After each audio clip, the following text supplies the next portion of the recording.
Ethanol blending को लेकर बहुत सारे मिथ्स, कंसेप्शन और लोगों की शिकायतें हैं। बतौर एक्सपर्ट्स आप लोग की एसोसिएशन जो जिस तरह की शिकायतें आ रही हैं, कंप्लेंट्स आ रही हैं लोगों की कि उन्हें प्रॉब्लम हो रही व्हीकल्स में, उसको लेकर आप लोग का क्या ओपिनियन है, क्या सच्चाई है उस पर आप लोग देख रहे हैं? थैंक यू गौरव। गौरव, 2004 से जब एथनॉल ब्लेंडिंग प्रोग्राम शुरू हुआ था, सबसे पहले शुरू हुआ था शुगर केन इंडस्ट्री के लिए। तो तब एक इंटर मिनिस्ट्रियल कमेटी बैठी थी नीति आयोग में। ये ministry, food ministry, transport ministry, petroleum ministry, NITI Aayog, PMO से लेके सब मिनिस्ट्रीज बैठे हुए थे। इन पे काफ़ी रिसर्च किया हुआ है। फिर automotive research association of India ARA से टेस्ट करवाया गया है। CM जो ऑटोमोबाइल एसोसिएशन का एपेक्स बॉडी है, वहाँ से कंसल्टेशंस किए गए हैं। सारे ऑटोमोबाइल मेकर्स के साथ स्टेक होल्डर्स कंसल्टेशंस और स्टडीज़ करवाए गए हैं। बल्कि एक प्राइवेट बॉडी ने IIT दिल्ली से भी करवाया हुआ है, ना जाते हुए कौन सी एसोसिएशन ने करवाया हुआ है। IIT दिल्ली से प्रैक्टिकल गाड़ी में डाल के टेस्टिंग करवाया। ये सब करवाने के बाद ही E20 E1.5 से शुरू हुआ था 2004 में, उसके बाद 10%, उसके बाद आज हम 20% में बैठे हैं। ये तय किया था कि हम एथेनॉल ब्लेंडिंग प्रोग्राम लागू हुआ था, वो था उसका आने का स्टेज। ठीक है, लेकिन क्योंकि कई बार ऐसे बयान आते हैं, हाल में एक बयान आया भारत सरकार के एक अधिकारी की तरफ से, कोर्ट में बात आई, तो ये हुआ कि अभी एक्सपेरिमेंट चल रहा है। तो क्या E20 ब्लेंडिंग से होने वाले फ़ायदे, नुकसान, फ्यूल एफिशिएंसी, एमिशन, गाड़ियों को होने वाले किसी तरह के नुकसान फ़ायदे को लेकर क्या लगभग हम फाइनल स्टेज में, या इस तरह की कोई स्टडी है, पूरी हो चुकी है, या अभी एक ये ऑनगोइंग स्टेज है? क्योंकि E20 तक हम यहाँ आ चुके हैं। और अब हम, क्योंकि जब E10 था पहले तो ठीक था, E20 हुआ है कि 2023 से जो पहले गाड़ियाँ हैं उसमें थोड़ा सा माइलेज लॉस ज़रूर होता है, बल्कि 3 to 4%।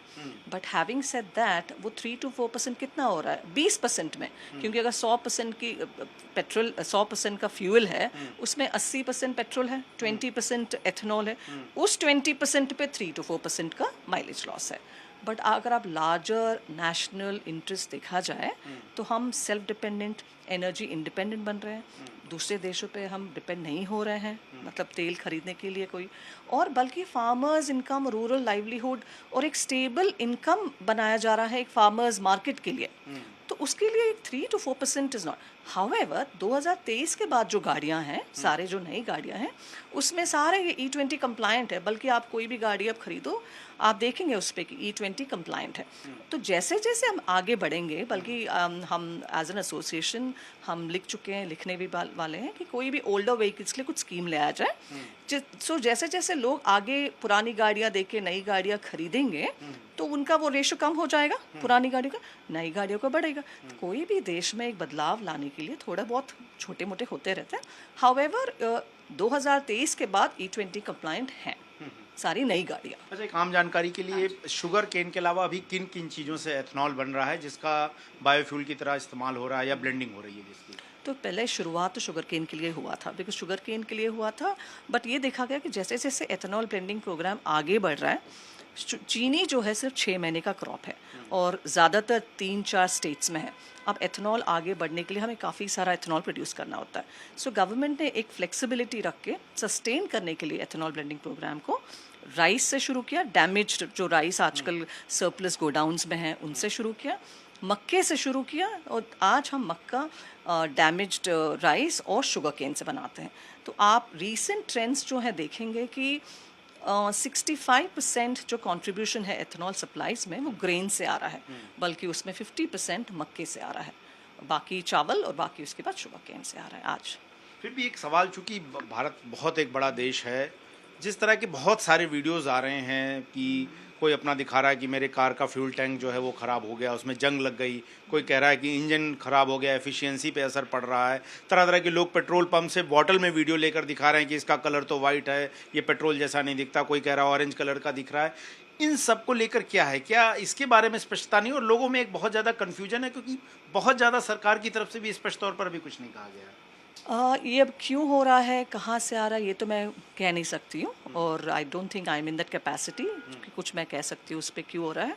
हाउएवर आज आप देखेंगे सरकार अब आगे E25 की बात कर रही है, क्योंकि एथेनॉल आज हमारे देश में 2000 करोड़ लीटर के आसपास है, हम सिर्फ 1100 लीटर सप्लाई कर रहे हैं एथेनॉल ब्लेंडेड के बाद में भी हम इतना सारे सरप्लस पे बैठे हुए हैं, और हमें लगता है हमारे पास कैपेसिटीज़ और बहुत ज़्यादा एफिशिएंसी आगे बढ़ाने के लिए। तो अब सरकार E25 अगर लाए भी तो अभी वो ला नहीं रहे हैं, सिर्फ एक टेक्निकल इवैल्यूएशन करवा रहे हैं। तो उसके लिए उन्होंने फिर से ARA जैसे पहले भी किया था, ARA के लिए अब टेस्ट करवा रहे हैं कि क्या एग्जिस्टिंग जो हमारे व्हीकल्स हैं उसमें क्या E25 कंप्लाई होगा। तो उनको बोला गया अब ARA टेस्ट करेंगे, उसके बाद फिर एक रिव्यू होगा, फिर देखा जाएगा, उस हिसाब से लागू करेंगे। तो जैसे मैंने बताया 23 से पहले जितनी पुरानी गाड़ियां हैं उसमें थोड़ा सा माइलेज लॉस है, बट ये बहुत ज़्यादा जो आगे आजकल जो नेगेटिव कह रहे हैं हो रहा है, वो क्यों हो रहा है हम इसके बारे में तो नहीं कह सकते। आखिरी में एक सवाल, चूंकि हालांकि आप ऑयल मार्केटिंग कंपनीज को रिप्रेजेंट नहीं करती है, लेकिन लोगों के मन में सवाल होता है क्योंकि आप इंडस्ट्री जुड़ी है कि अगर एथनॉल सेल्फ इंडिपेंडेंस के लिए आया कि लोग भारत की मार्केट जो है वो तेल से, उसे बाहर के तेल से उसे मुक्ति मिले, कीमत पर असर नहीं पड़ रहा है, यानी कि तेल की कीमतों में उस तरह का बदलाव नहीं किया गया क्योंकि अगर 20% ब्लेंड किया जा रहा है। दूसरा जो एक बहुत चर्चा होती है कि एथनॉल प्रोडक्शन के लिए बहुत ज़्यादा पानी की ज़रूरत होती है, तो इसके एनवायरमेंटल फैक्टर्स क्या हैं, इन दो चीज़ों पर मैं समझना चाहूँगा। पानी जो है हाँ, अगर आप depending on the feed stock क्या यूज़ कर रहे हैं, अगर गन्ना है तो हाँ थोड़ा ज़्यादा है, उससे कम थोड़ा राइस है, मक्के हैं। पर पूरा अगर देखा जाए, अगर कोई राइस की बात करे या मक्के की बात करे, तो पूरा 3000-4000 जो पानी लीटर यूज़ होता है वो पूरा मिला, ऐसे नहीं कि वो सारा एक ग्राउंड वाटर है, it's a recycle industrial water पूरा। तो उसका अब वो अलग कारण है कि भाई लैंड वाटर इतना यूज़ है, वो मुझे लगता है पूरा मिस इन्फॉर्मेशन है।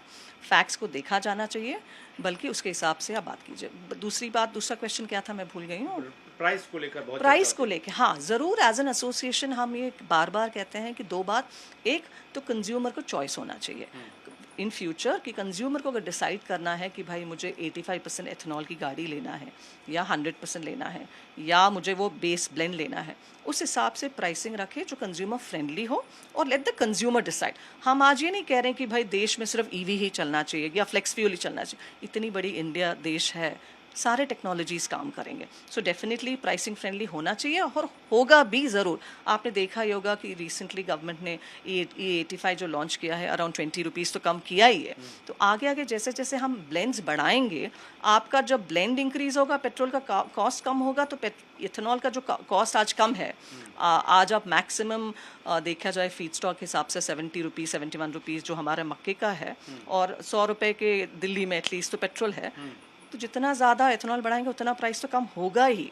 ये एक स्टैगर्ड मैनर में होगा, नया टेक्नोलॉजी है, E20 तक आए, आगे बढ़ेंगे, एक एक स्टेट में शुरू करेंगे। उस हिसाब से हमने सरकार से रिक्वेस्ट भी किया है कि गाड़ियों में GST कम किया जाए। जैसे सिक्किम ने एक पहला स्टेट है जिसमें रोड टैक्स कम किया गया है फ्लेक्स फ्यूल्स और सबके लिए, वैसे स्टेट भी अगर करे, GST भी कम होगा, तो वो सारा पास ऑन होगा ज़रूर, क्योंकि ये शुरुआत है। बट मैं कहती हूँ ये बहुत अच्छा टेक्नोलॉजी है, देश का है, सारा स्टडीज़ कर रहे हैं आगे के लिए भी। और प्राइसिंग में तो हम मांग ही रहे हैं कि भाई, बिकॉज अल्टीमेटली डिमांड कहाँ से होगा, अगर एक कंज्यूमर को ठीक से प्राइसिंग फ्रेंडली नहीं है, गाड़ी अच्छी नहीं है, तो क्यों करेंगे इतना सब करके? फ़ायदा क्या है? चाहे वो ऑटोमेकर्स हो, चाहे प्रोड्यूसर्स हो, चाहे सरकार हो, सबको फ़ायदा तो है ही है, बट फार्मर्स और कंज्यूमर्स का होना चाहिए, तो प्राइसिंग में फ़र्क आएगा।